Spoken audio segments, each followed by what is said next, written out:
Copile,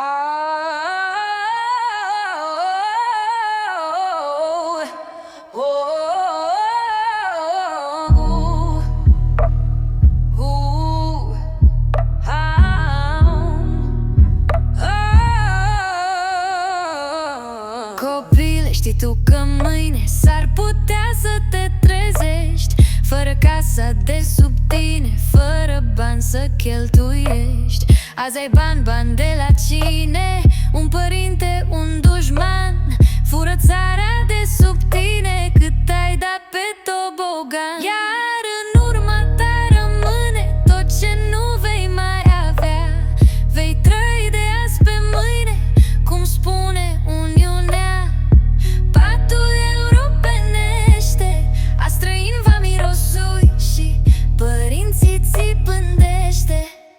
Moartea va trai, dacă tu în lumea asta liber vrei să mai trăiești. Nația și casa asta nu le da pentru povești, că și noi, părinții voștri, am fost proști și speriați.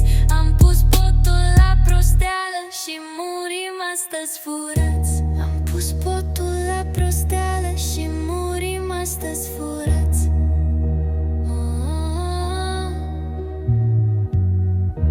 Am pus potul la prosteală și murim astăzi furați. Am pus potul la prosteală.